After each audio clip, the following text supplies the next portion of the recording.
Bonjour, alors aujourd'hui j'aimerais vous présenter un kit que j'aurais dû vous présenter depuis une éternité.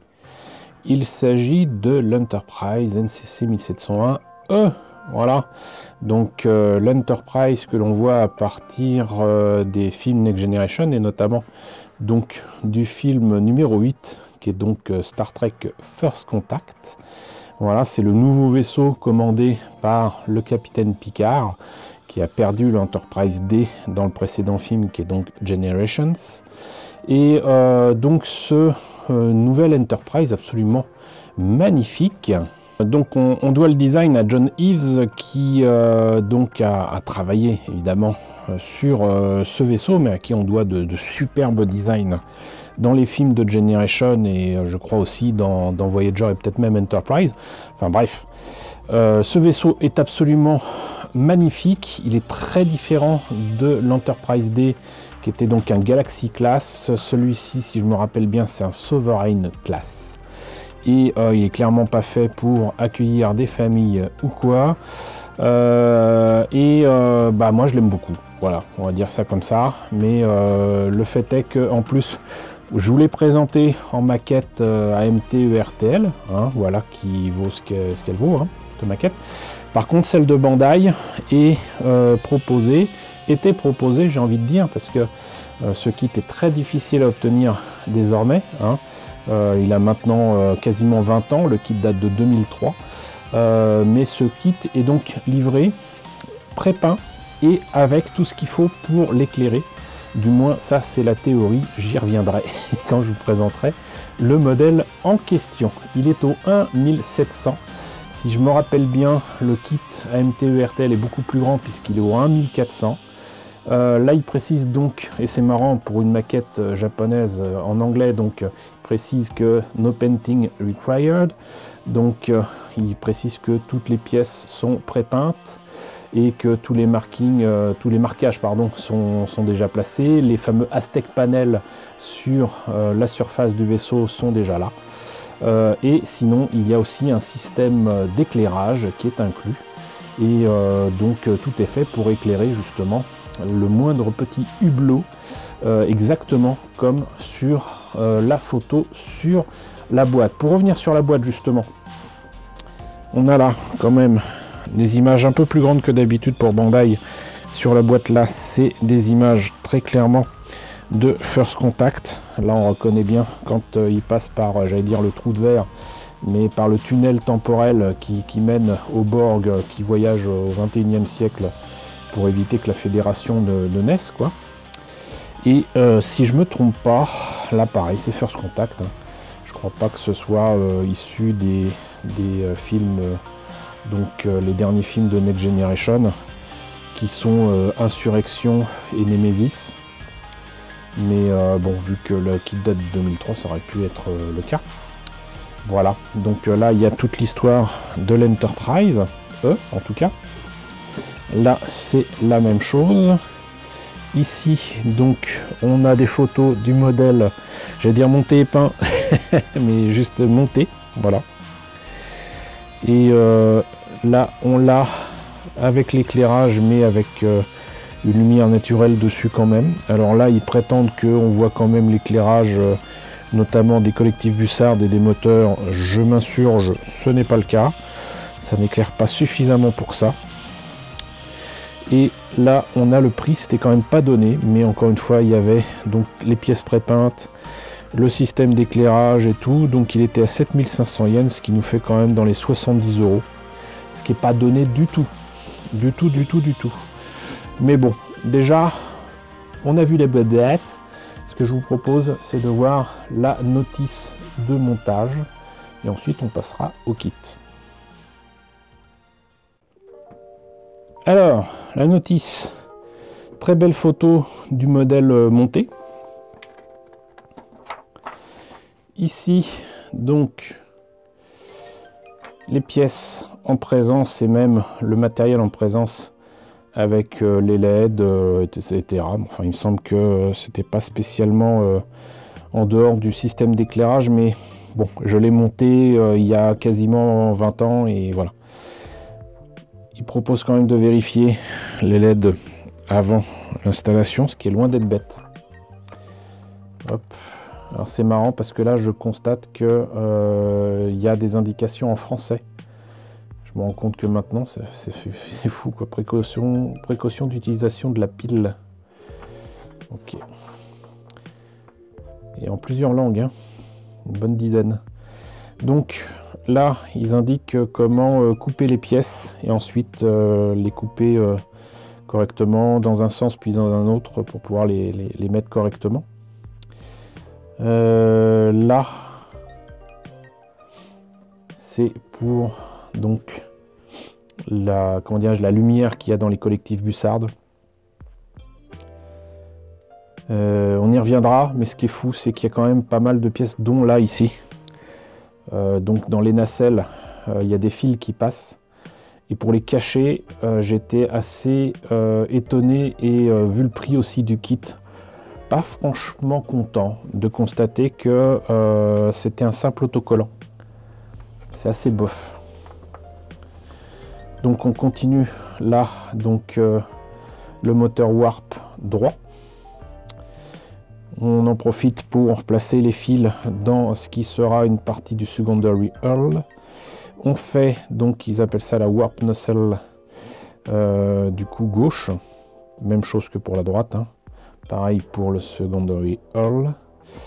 Et là, mine de rien, il faut mettre aussi des pièces en métal qui serviront à la fois d'interrupteur et de passage de l'électricité, puisqu'en fait c'est le socle avec la forme de l'insigne de la fédération, de Starfleet surtout, qui donc sert de logement pour les piles. Voilà, donc je pense que ce qui ne marche pas, parce que vous l'aurez deviné, ça ne marche pas chez moi. Ça vient de là, mais bon. Là, on a de superbes dessins, justement, de John Eaves. Voilà, et avec un portrait du monsieur, ici, en anglais et en japonais. Ça, c'est super, ça. Et Rick Stenbach, qui est donc le consultant technique autour de cette Enterprise E. Il a surtout travaillé sur certains détails, et notamment les plans, les blueprints, si vous voulez, du vaisseau. C'est-à-dire que le concept du vaisseau, c'est vraiment John Eaves. Et à partir de ce que fait John Eaves, ça a été affiné par Rick Sternbach, qui a fait les blueprints, qui a fait les coursives, qui a fait tout simplement la passerelle, quoi. Voilà. Enfin, ils l'ont fait tous les deux, John Eaves et Rick Sternbach. Voilà. Et donc, je vous disais, ici, voilà, pour la base, le socle de la maquette, avec donc 3 piles 1,5 volts. Et moi, je pense que c'est ça que j'ai mal monté d'une façon ou d'une autre. Les mêmes contacts connectiques se retrouvent aussi là, sur ces pièces-là. Pas de soudure, en fait. Voilà, ça me revient. Les fils étaient dénudés et permettaient de les placer donc dans des trous. Et on tournait simplement les fils pour que ça puisse tenir. Donc je pense que là aussi, ça doit être assez faible par rapport à ce que j'ai fait. Et ça mériterait quand même d'être justement refait. Et vous l'aurez peut-être aperçu, pile poil au moment où je parle de problème électrique, un de mes projecteurs me lâche. Donc, mais là j'avais juste à changer la batterie. Donc tout va bien. Bref, là il y a encore pas mal d'électronique à monter pour le secondary hull, avec tout ce qu'il faut pour éclairer les petits hublots qui sont à ce niveau-là. C'est aidé en fait par donc des pièces transparentes qui se trouvent sur les pièces qui vont finalement servir de masquage, quoi, pour faire passer la lumière uniquement dans les hublots, parce que sinon il risque d'y avoir passage de la lumière à travers le plastique de la coque. Et là on le voit bien, c'est parfaitement illustré par justement la soucoupe, où il y a donc la soucoupe proprement dite avec les trucs prépeints, une partie de la soucoupe à l'intérieur, et là aussi qui est en transparent. Et ces pièces-là vont être éclairées justement par des LED. Et ça permettra d'éclairer tout ça de manière uniforme, du moins en théorie. Je trouve pas ça terrible, moi, perso. Mais bon. Et donc, là, ils le mettent, il y a l'interrupteur sur le socle. On peut d'ailleurs, il y a une pièce qui permet soit de faire l'Enterprise qui n'est pas sur son socle et donc on ne peut pas l'éclairer. Il y a une pièce qui se met dessous pour avoir de nouveau les détails du secondary hull. Sinon, bah, il y a la pièce qui permet de mettre avec le socle, quoi. Donc là, on continue le secondary hull avec donc toujours des pièces transparentes, etc. Là, il montre, voilà, c'est ce que je vous disais. La pièce à remplacer si on ne veut pas mettre sur le socle. Et donc au final, on obtient ça. Voilà. Donc c'est quand même assez joli en tout cas sur le papier. Et c'est quand même cool d'avoir un kit qui est déjà fait pour être éclairé. Et ce qui est marrant, c'est qu'ils n'ont pas fait que ce vaisseau-là.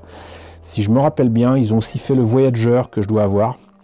Et ils ont fait l'Enterprise, certains disent le A, mais en fait c'est l'Enterprise des films, donc des films 1 à 6, et celui-là je l'ai pas, voilà. Mais le Voyager, je l'ai, j'ai aussi l'Enterprise NX-01 Enterprise, puisque les kits étaient sortis chez Bandai début 2000, ça correspond. Donc en plus 2003, ça correspond à la fin d'Enterprise, si je me rappelle bien, peut-être même la saison 2 ou 3. Donc le fait est que voilà, on a quand même encore quelques maquettes Bandai que je pourrais vous présenter. Et j'ai fait celui-ci, j'ai pas fait les autres, donc ça sera l'occasion justement de s'y mettre et de vous les présenter et de les monter. Voilà, donc maintenant on va passer à la présentation du kit proprement dit.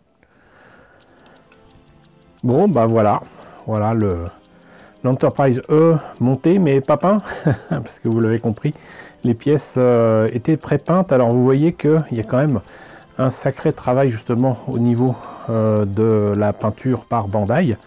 C'est juste que par contre moi je trouve que ça fait vraiment trop jouet. Il y a les détails qu'il faut là où il faut, mais j'aurais eu la même chose avec, alors du coup je sais pas si c'était chez Playmates, je dirais plutôt chez une autre marque, je ne me rappelle plus du nom, mais en tout cas bon, il y a les marquages qu'il faut, l'USS Enterprise, NCC 1701E, il y a les Aztec Paneling, par contre je les trouve beaucoup trop prononcés.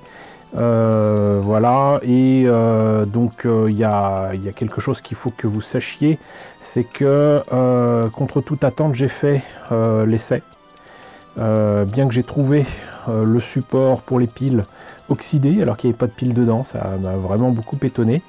Et ben j'ai testé, j'ai mis des piles, j'ai allumé et ça fonctionne, et je vous mets des images là immédiatement pour que vous voyez ce que ça donne, parce que j'ai essayé bien évidemment avec la lumière du jour et on voit rien.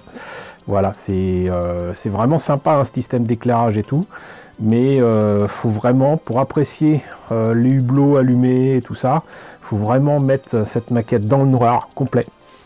Sinon j'allais dire ça ne fonctionne pas, c'est à dire qu'on voit pas grand chose et on voit rien en fait.